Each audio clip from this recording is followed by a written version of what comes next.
Hi everyone, Jenny with On Fire Fit, and welcome to day 4 of week 5 of our battle plan. We are continuing on with the story of Daniel and how you can use your mess to be a message, just like happened with Daniel.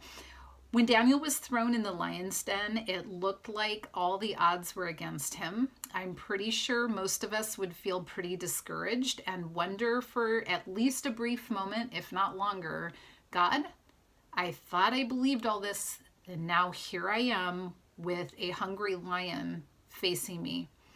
And it doesn't say Daniel doubted, but I bet we all have something in our lives that have caused us to have an inkling of a doubt, if not a long thread of doubt in our lives.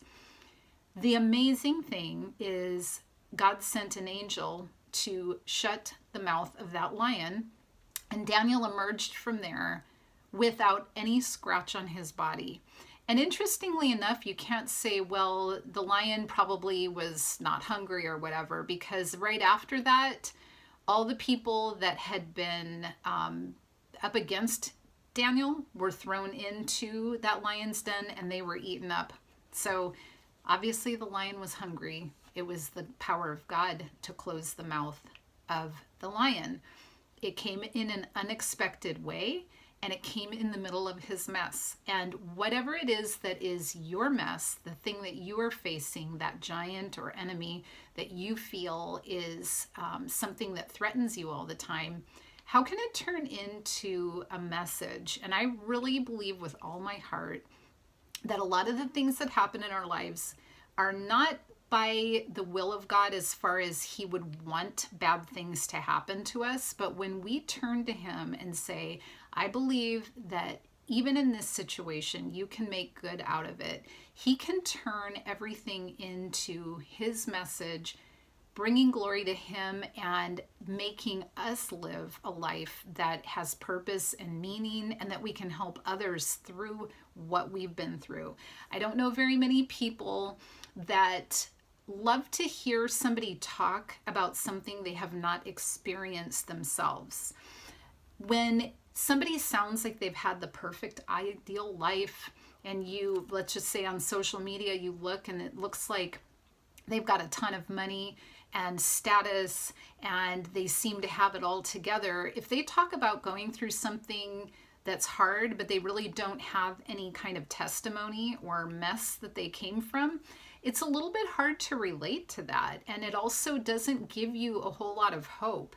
But when you see somebody, and maybe they're in that same situation where they have a lot of material things and their life looks really great, if they really did go through some kind of major thing and now they have a message, you listen. What did they do? How did they get to this point? How did they not just wallow around in misery? How did they get up off their feet?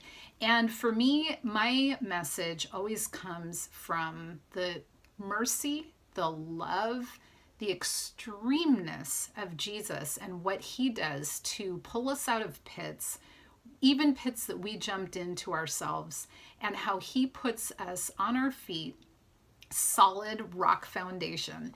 I feel in my life that the mess that I came from as far as my stomach and all my surgeries and the colostomy bag and everything that happened about 3 years ago, I consider to be a blessing in disguise. I wouldn't want to go through it again, so I'm not trying to ask for bad things or any of that.